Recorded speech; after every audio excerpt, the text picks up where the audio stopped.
Well, hello everyone. Welcome back to Rule Zero podcast. And I just wanted to have a moment to kind of share where the channel's at, where the channel's going, just have some off the cuff kind of thoughts with the listeners. And while we're doing it, what better than doing some openings for this Monty Python Secret Lair, which obviously you know about, and maybe you have some valid feelings about not being able to get some of these because, yeah, I would have been super frustrated if I didn't get mine. And I had a friend, Jude, who was able to sit there in line for like an hour and pick these up for me because I was at work. You know, like many people on a Monday or whenever it was that they were released. Not everybody's got the flexibility to just take an hour off of work to sit in line to try and get something like this. So, big Monty Python fan all my life. Holy Grail I probably watched 35, 40 times when I was in high school. Memorized a lot of the lines. I even have some script books for all the Monty Python and Flying Circus TV show. So very happy to get these. Don't know exactly where they're going to go in yet. And let's just open some up. Here's volume 1. I don't even remember which ones are which. On second thought, let's not go to Camelot. 'Tis a silly place. Thank you for putting up with our weird system of Secret Lair stuff.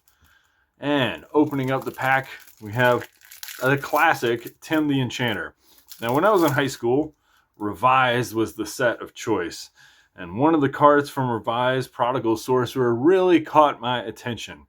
In fact, it caught my attention so much that another set that was out at that point, Ice Age, had a card called Norrit. Maybe I'll put up a copy of that on the screen right now.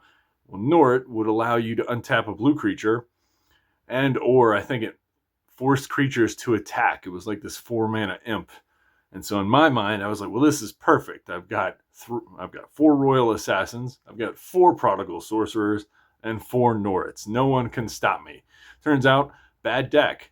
Even then, Royal Assassin, sort of decent, but Lightning Bolt, Swords to Plowshare were also widely played. So a little too expensive for what it was, but this Tim the Enchanter is pretty cool.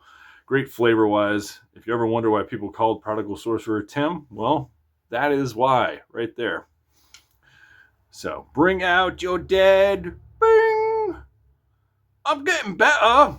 Search the library for up to 3 creature cards and shuffle them into your graveyard buried alive. Love it. Good flavor. Ah, yes, the Black Knight. Everyone's favorite scene. 'Tis but a scratch. Scratch your arms off. Oh, does it?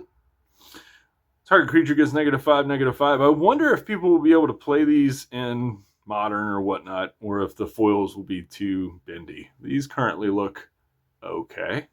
I mean, there's a tiny little bit of warping, but, nothing that a nice book, heavy weight can't solve. This one, not warped in the same direction because I believe on the opposite side is a European swallow. So the foiling on these, strangely, is usually in reverse to, well, that one's almost perfectly flat, but maybe like one of these right here. Yeah, see, that dismember almost foiled and bent in the different direction because the foiling process tends to do that and it warps it a little bit. But maybe there's more foil on one side of these and that's why it's warped. Either way, super cool. Love it. It's going to be my bird of paradise of choice. I mean, I think I have to put this in my 3-color birds deck. I have a Derevi deck. Yeah, Derevi's a scary commander, but it's bird tribal, so that's how I rationalize it to all of my friends. I don't know if they believe that. And just before this card was previewed, I had been complaining there were not enough reprints of 3 Visits. It's still at like $4, I believe, and the other cards that are also 2-mana ramp spells for Forest and whatnot are down to like $1.50 or something. So 3 Visits really needs more reprints, not just this super exclusive Monty Python Secret Lair. However, that said, what a great flavor call for the 3 times that they visit the Knights Who Say Knee, trying to appease them and their love of herrings or shrubberies or whatever. Goblin Bombardment. Sack a creature, catapult, deals 1 damage to any target Fishy lavash. Fishy lavash. Well, there you go. That's volume 1. I guess we could lay them all out and look at them. I don't even know, outside of the bird and the dismember, I guess the 3 visits is like $4. You know, if I paid $39 for each one of these, which I think was the cost, I don't think this is worth it, right? So if you're not a Monty Python fan, you're not really missing out. So don't feel too bad FOMO-wise. But if you're a Monty Python fan, I feel like you have to have these. And it's sad that folks were not able to get them. I'm just going to put them in a little case for now. I don't want to mess them up. After all, these are precious commodities. Who knows how much these things are going for in the secondary market? I thought to look it up before, but I did not. Now, on in terms of the channel. Obviously, I took a vacation out to Yosemite. Well, she turned me into a newt. A newt? Got better. Sad that they didn't have like a Monty Python themed kind of thing here. For like the Sheldon Minery Secret Lair, they had a theme thing. Yeah, I guess they didn't have really a special thing. This was for the Dan Sheehan, Not a Wolf Secret Lair that I opened up more recently because I'm a fan of that book. I had it over the pandemic and whatnot.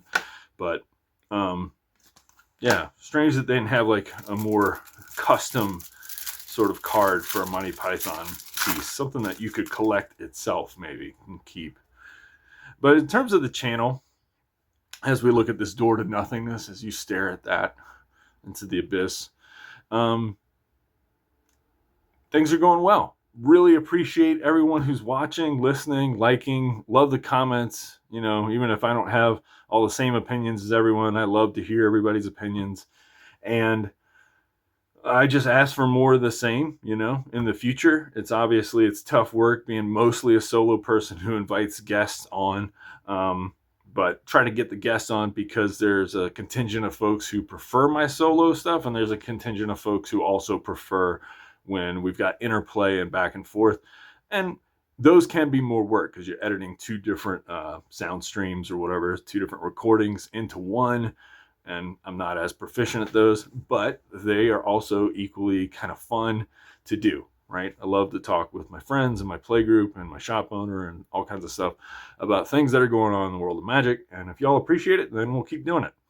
I've got about 4 or 5 episodes lined up coming out, some with guests, mostly solo. And we're just going to try and get back on track. You know, every Sunday release one. But I went on vacation for a while, touched a lot of grass, grew life out in Yosemite National Park.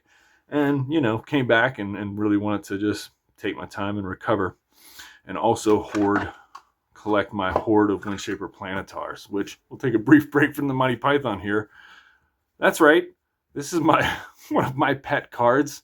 As you can see, I'm not trying to corner a market. They're still like 10 cents each or whatever. It's not like I'm preventing anyone else, but there's like 80 or so, and I plan on getting some more.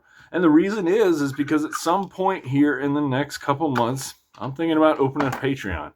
It is not cheap to run a podcast. You know, I'm spending maybe $50 a month for an endeavor, which is fun. It's a hobby. It's okay. But if I could make that just cut even, I would love that. So if you all have thoughts about rewards or things like that, one of the things I wanted to do was send out signed or maybe custom stamped versions of Windshaper Planetar, as we're going to do an episode probably on cards like this at some point. If you haven't tired of me talking about it already. Now back to the show. That was our little Monty Python intermission. The Bridge of Death. I used to play a lot of Door to Nothingness in 5-color Child of Alara back in about 2010. Now 5-color is kind of risky to play because you're just going to play all the best cards. Sir Bedivere Scales, probably one of my favorite scenes from Monty Python. To be honest, I love the new logic, twisted logic that Sir Bedivere has.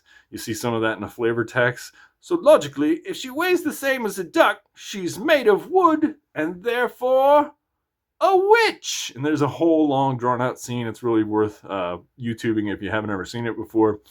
But it's just great. Sir Bedivere is like a kind of a dummy, but he's got this twisted logic which totally convinces all the other dumb knights to do, to believe that he's probably the smartest man alive at that point. And it's really funny to watch.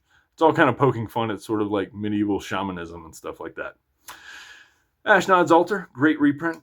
Castle, Dark Depths. I haven't played Dark Depths in forever. I guess maybe this is the time to bring it back, because not only is there a Dark Depths card, there is also a token. The Black Beast of And I apologize if this lamp made those things too shiny before. I couldn't tell. Run away!